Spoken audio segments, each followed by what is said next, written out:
What's good? Welcome back to another video.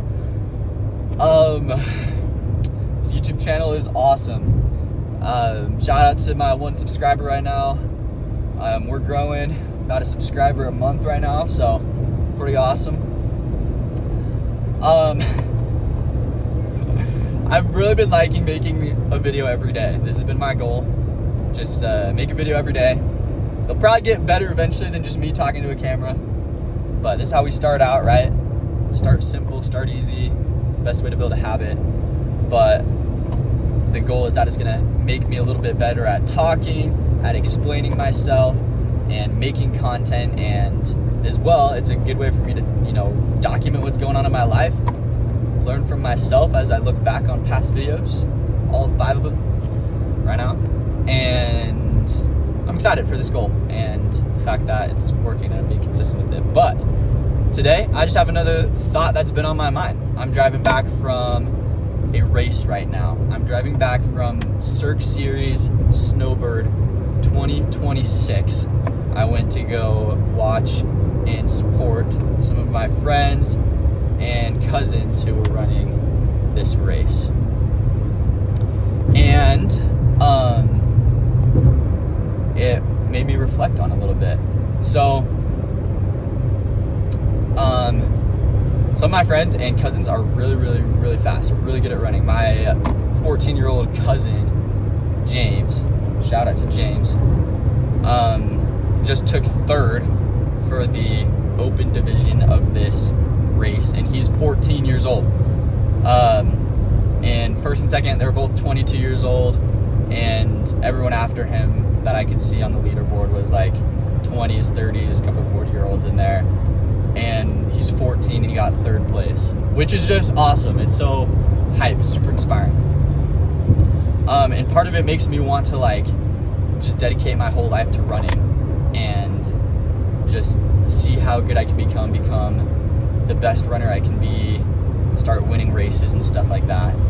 And that's what it makes me want to do. When I watch an awesome basketball game, it's like, dang, maybe I should just drop out of college and just dedicate all my time to basketball. I love so many things. I love running. I love these things. But it's been making me think about how it's important to, when you're choosing your calling in life and choosing, multiple callings in life and what you want to do and what you want to dedicate your life to and what you want to be really great at, that you have to choose carefully. Well, I think at least if you want to truly be great at what you do, you have to choose carefully. Now, to kind of explain this point a little bit better, I want to share a bit of an excerpt from Atomic Habits, which I just finished reading recently. And this chapter was about Phil Mickelson is a golf player. Why did he come to mind? Who's the really good... Oh my gosh, what the heck? I'm not forgetting his name.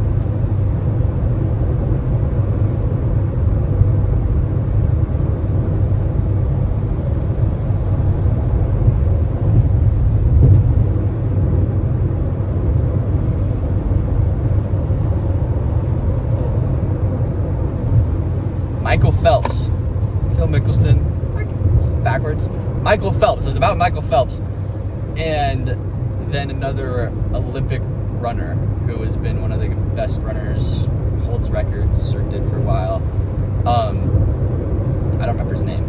But Michael Phelps, amazing swimmer, and he's like 6 foot something. I don't know how tall he is exactly. 6 foot something. And this other guy was like super short. I think he was like 5'8" or something like that, 5'9". And so very different heights, but they were both really good at Michael Phelps swimming, this one guy running. And the interesting comparison that the author James Clear makes is that they wore the same inseam on their pants, meaning their legs were the same length, which is really interesting. So we've got this really short guy, really tall guy, both have the same length of legs. And Michael Phelps is just insane at swimming, and this guy was insane at running. And then he kind of goes in this thought experiment. He's like, okay, well, And he talks about how, and I believe this too, that you can become great at things despite like your genes. Like your genes, what you're born with, does not define you, does not have to define you, but it can guide you, and it does give you advantages in some areas. So like, for example, if Michael Phelps decided when he was young that he didn't want to be a pro swimmer and he wanted to be a runner, he was like, could Michael Phelps, if he dedicated his entire life, become an Olympic level runner? And like, as he researched it or whatever, basically no. The answer was he probably, no matter how hard he tried, probably would never be able to become an Olympic runner, just because of his build, the way that he was born. Which is like, I don't like the fact that that exists, you know? Like, I like the fact that, the idea that you can become great at anything if you set your mind to it. And in some ways that's true. Depends how you say great, but if you want to be the very best, sometimes your genes and what you're born with does determine what you're good at, right?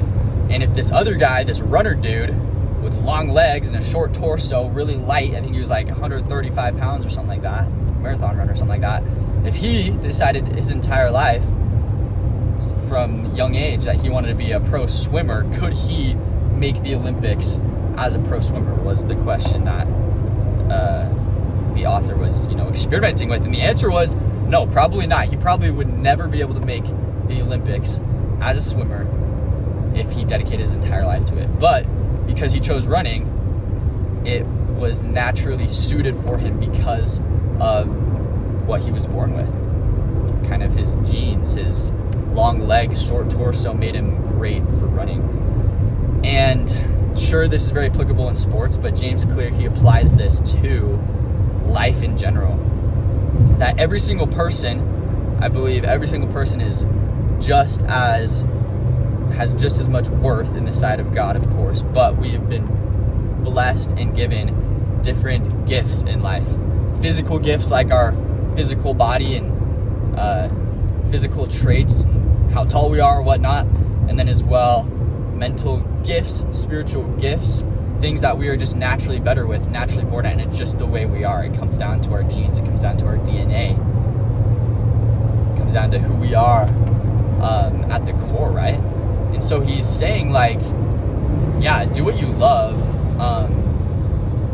but as you choose kind of what you want to be great at, sometimes it's important to take into account what you're naturally good at, what you're naturally gifted at, what comes easier for you than others, and as well, and in like an energy and a like what you love kind of thing. Like, find something in your life that you enjoy but other people call it work, So I've just been thinking about that, like, coming back from this run, driving back right now, it does make me want to dedicate my entire life to running. But I mean, I definitely don't have the long legs of this Olympic runner. I don't have the most natural body or build for running. And so, like, maybe I could become a decent runner. I already love running. I run a lot. I run marathons and stuff, just because I love it. But like, even if I were to dedicate my entire life to running from here on out, like, even if I'd started training even harder from when I was younger, and running, like, I don't know if I could ever make the Olympics just because of my DNA, right? Maybe I could, though. Maybe I could, right? Maybe I could. And I like to think that I would be able to. But it would probably be a lot easier for me to make the Olympics. And, like, I don't know if they're bringing pickleball to the Olympics, but, like, I'm pretty naturally just good at that. Like, I kind of just pick that up. That and, like, tennis less so. But, like, spike ball, bring that to the Olympics. I don't know. There's other sports I'm a lot better at. Now, if we were talking, like, football or running, I like all sports. I like football. But, like, running would be the better choice for me there. But it applies as well just to life in general. Like, I think very, very gifted in like math and engineering concepts, building things from a young age. I was always building things, and as well entrepreneurship. I was always running a lemonade stand when I was younger and setting up Etsy shops and starting Kickstarters and card games and whatnot. And so I think entrepreneurship and creativity and just logical thinking, doing good in class, learning new things is kind of like where I've been gifted a little bit more than maybe becoming a pro athlete, or even like getting a really good 9-to-5 job or whatever. So I'm grateful for that, and I think I need to hit that a little bit harder. As far as physical things, I think working out at the gym a little bit more is where I, strength training, thrive a little bit more than like running, although I do love running, and maybe some other sports. So yeah, I've just been thinking about that. If there's something you love and you're not naturally good at it, don't let that stop you, because that love that you're born with also is part of who you are and a gift that you have. And so, like, even if it seems like there are no chances, right, go for it. And don't let what you're not good at naturally stop you from trying things either, because, even if you don't think you're good at basketball or think you're naturally good at basketball, so you never play, you're too scared to start because you're afraid of losing, like, don't let that happen, because, like we know, winners lose more than losers ever will. And so don't be afraid to start just because you're afraid of losing, right? But think about that. Like, if there's something you want to be truly great at, like if you're Michael Phelps, if you've got Michael Phelps's amazing upper body strength and short legs, maybe go for swimming, right? Like, maybe go for swimming.